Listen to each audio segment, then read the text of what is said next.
नियम को अभी दूसरे इस तरह से जान लीजिए कि जिन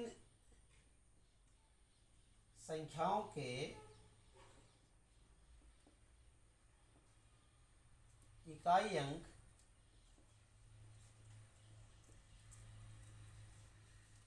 या इकाई स्थान का अंक 2, 3, 7 या 8 होता है या 8 आ जाए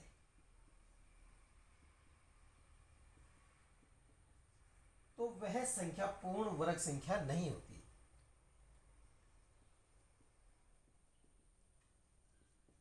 संख्या पूर्ण वर्ग संख्या नहीं होती।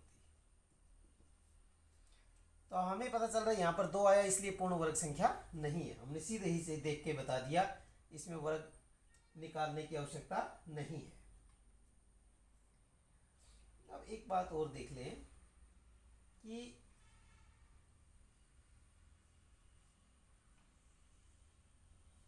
जीरो के ऊपर भी एक चर्चा करने की आवश्यकता है। यहां पर वर्ग संख्याओं के अंत में वर्ग संख्याओं के अंत में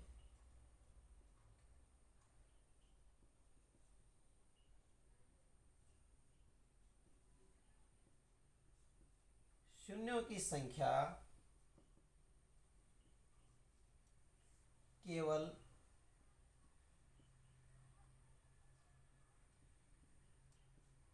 सम संख्या होती है। अब हमने लिखा था कि पहले में 0, 1, तो 0 के लिए जैसे अब आपके पास आ गया 10, तो 10 हमारे पास इस स्पेशल बनाना पड़ा ये नियम कि यहाँ पर शून्यों की संख्या सम होनी चाहिए, 2 होने चाहिए, 2 0 होने चाहिए, 4 होने चाहिए, लेकिन यहाँ पर एक शून्य है इसलिए ये वर्ग संख्या नहीं है, वर्ग संख्या नहीं है। यदि यहाँ पर 100 होता तो यहाँ पर शून्यों की संख्या अंत में 2 है, सम संख्या है शून्यों की, तो यह एक वर्ग संख्या है। इस तरह से इसका नियम का प्रयोग करेंगे हम। नियम नंबर 4,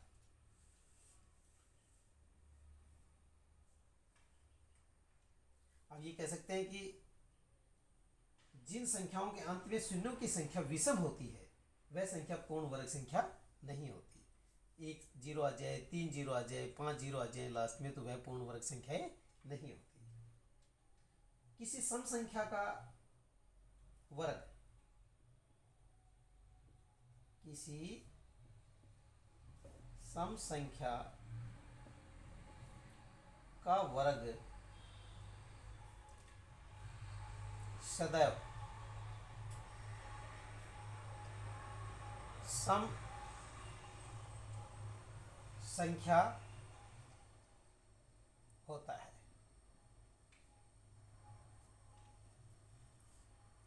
जैसे 2 का वर्ग 4, 2 भी एक सम है, 4 भी एक सम है। इसी तरह से अगर हम यहां पर कर दे 8 का वर्ग, तो 8 एक सम है और 8 का वर्ग करेंगे तो 64, ये भी एक सम संख्या है। 5वां नियम, किसी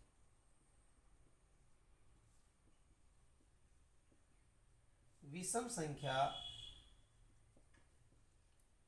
का वर्ग सदैव विषम संख्या ही होता है। जैसे 3 का वर्ग, 3 एक विषम है और 3 का वर्ग 9 है, 9 भी एक विषम है। इसी तरह से आप कर सकते हो 5 का वर्ग, 5 एक विषम है और ये 25 भी विषम है।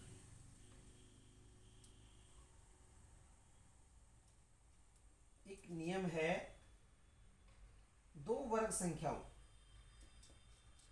2 वर्ग संख्याओं n और n जमा 1, ये दो वर्ग संख्याएं के बीच 2n संख्याएं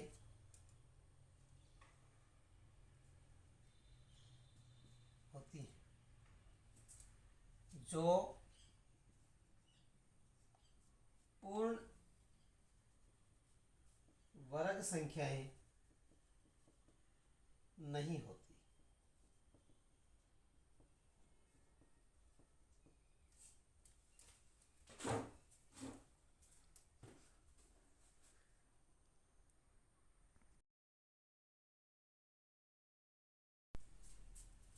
विषम संख्याओं का जोड़,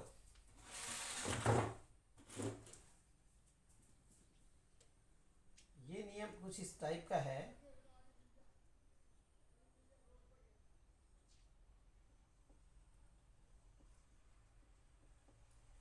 विषम संख्याओं का जोड़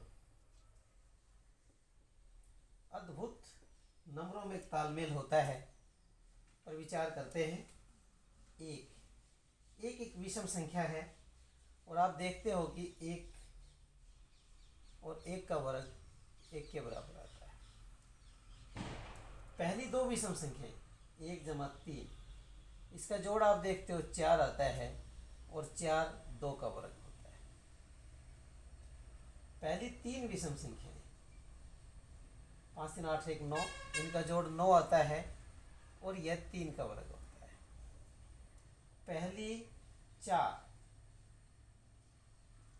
विषम संख्याओं का जोड़ आप देखते हैं कितना रहा है, 16 है और 16 होता है 4 का वर्ग।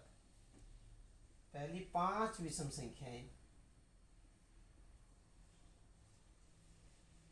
ये आपके पास जोड़ आ रहा है 25 और ये हो जाता है 5 का वर्ग, एंड सो ऑन। ये हम इतना काम करते हुए हम कितने भी आगे तक बढ़ जाएं, ये नियम सभी पर लागू होता है। अतः हम कह सकते हैं कि पहली विषम प्राकृत संख्याओं का योग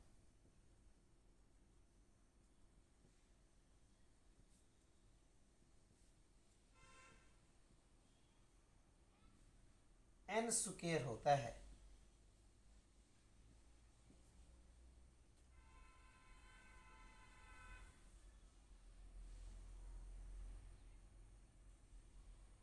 अतः यदि कोई प्राकृत संख्या 1 से प्रारंभ होने वाली क्रमागत विषम संख्याओं के योग के रूप में व्यक्त नहीं हो सकती, तो वह संख्या पूर्ण वर्ग संख्या नहीं है।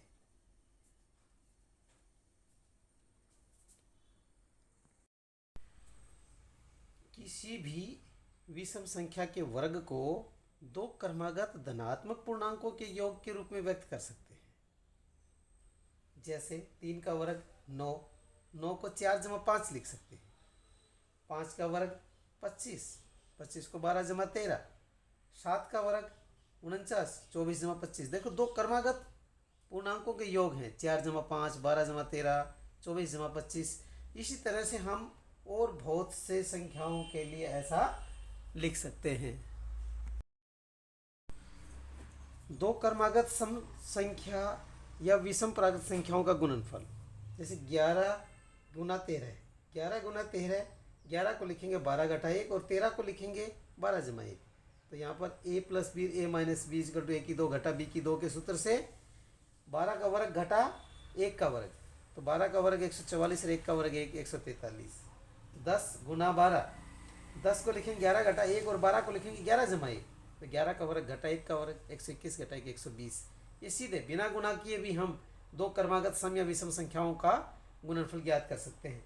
वर्ग संख्याओं के कुछ और प्रतिरूप देखिए, 1 का वर्ग 1 आएगा, 11 का वर्ग 121 होता है, तो 1 2 1, तो जितनी बार 1 आए हैं उतनी संख्या से गुणा करो, 1 2 1 घटते जाओ, 1 1 1 3 बार आया 111, तो 1 2 3 लिखेंगे, फिर 2 1, 1111।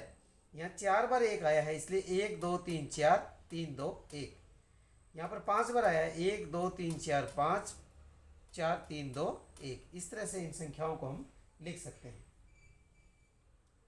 एक और प्रतिरूप है इसका जो अभी मैं बता, संख्याओं के कुछ प्रतिरूप इस प्रकार भी होते हैं। 7 का वर्ग, हम इसको लिखेंगे 4 9 49। 6 और 7 का वर्ग, इसको हम लिखेंगे जितनी बार 4 4 8 9, हमने लिखा 6 6 7 का वर्ग। तो हम यहाँ पर जितनी संख्या है उतनी बार 4 लिखते हैं, 4 4 4। अब यहाँ पर हम 8 8 9, जितने बच गए हमारे पास 6, 3 संख्याओं के वर्ग के अंदर 6 संख्याएं आएंगी। तो पहले 3 बार 4, फिर 8 8 9, लास्ट में 9 रहेगा, 6 6 6 7। अब यहाँ पर अंकों की संख्या कितनी है? 4। तो यहाँ पर हमारे पास 4 बार 4 आएगा, 1 2 3 4। अब हम जाएंगे 8 पर, 8 8 8 9। अब हम अगली संख्या ले लें, 6 6 6 6 7। अब देखने को बहुत बड़ी संख्या है, लेकिन आसानी से वर्ग पता चल रहा है। 1 2 3 4 5, 1 2 3 4 5, 8 8 8 8, और यहाँ पर 9 आ जाएगा। इस तरह से हम इस पैटर्न पर इस तरह की कितनी भी संख्या है उनको ले सकते हैं। एक और चमत्कार देखिए, 1 का वर्ग जमा 2 का वर्ग जमा 2 का वर्ग। अब यहाँ पर आप देख रहे हो ये आ जाएगा हमारे पास 3 के वर्ग के बराबर। अगर हम कहें कि यहाँ पर हमारे पास है 2 का वर्ग जमा 3 का वर्ग, तो इन दोनों के गुणा करो 6 का वर्ग, तो ये हमारे पास आएगा 7 के वर्ग के बराबर इनका जोड़। अगर हम यहाँ कहते हैं 3 का वर्ग जमा 4 का वर्ग, तो यहाँ पर 3 चौक 12, 12 का वर्ग, ये हमारे पास आ जाएगा 13 के वर्ग के बराबर। अगर हम और संख्या लें तो ये इस प्रकार से क्वेश्चन बन जाता है, 5 का वर्ग ब्लैंक दे दिया जाएगा कंपटीशन एग्जामिनेशन में, और यहाँ पर लिख दिया 30 का वर्ग, और ये हो गया 31 का वर्ग। तो इस खाली स्थान में भरिए, तो आप देखेंगे कि यहाँ पर 6 का वर्ग आ जाएगा। अब आप इसको सोचिए पैटर्न के हिसाब से, ये आपको ऐसे भी दिए जाएंगे 7 का वर्ग, और ये खाली स्थान दे दिया, और यहाँ पर आपके पास दे दिया 43 का वर्ग, तो यहाँ पर क्या आएगा? इसी तरह से आपको दे दिया जाएगा 7 का वर्ग खाली स्थान, आपको 56 का वर्ग दे दिया, और यहाँ पर आपके पास 57 का वर्ग। इस तरह से इस पैटर्न को भी आप अच्छे से सीख सकते हैं, और ये कंपटीशन एग्जामिनेशन में पूछा जाता है। संख्याओं पर कुछ गुणनफल के प्रयोग। ऐसी संख्याएं, ऐसी संख्या जिनके इकाई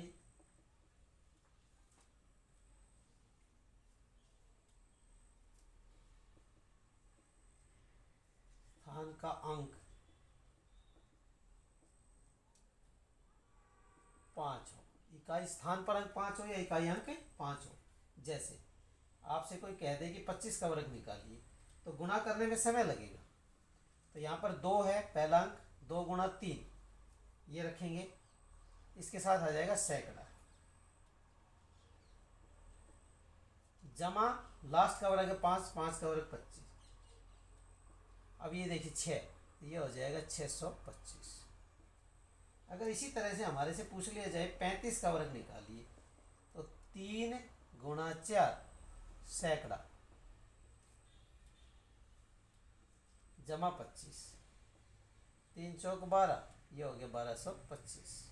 इसी तरह से मान लीजिए हमारे से कोई कह दे 125 का वर्ग निकालिए, तो इकाई अंक 5 आ रहा है, तो 12 गुणा 13 सैकड़ा जमा 25, 12 की 13 की गुणा आती है 156, और ये लग जाएगा उसके साथ 25। इसी तरह से हम और संख्याओं के लिए भी इस प्रयोग को कर सकते हैं।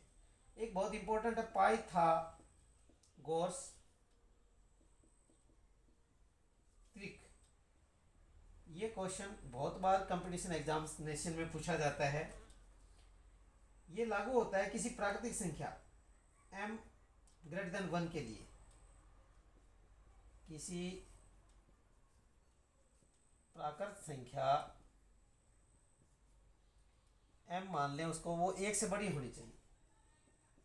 अब ये पाइथागोरियन त्रिप्लिक कैसे बनते हैं वो देखिए। ये एक सूत्र है 2m का स्क्वायर जमा m स्क्वायर माइनस 1 का स्क्वायर बराबर है m स्क्वायर जमा 1 का स्क्वायर। अब अतः इसमें आपको करना क्या होता है वो देखो कि 2m m स्क्वायर माइनस 1 और m स्क्वायर जमा 1 ये पाइथागोरियन त्रिक के रूप में है।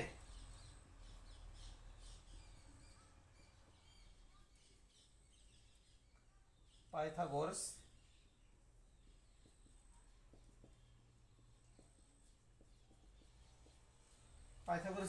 कोई भी नंबर आए तो हम सबसे छोटा नंबर उसको 2m के बराबर रख करके पाइथागोरस ट्रिपलेट से नंबर निकाल सकते हैं।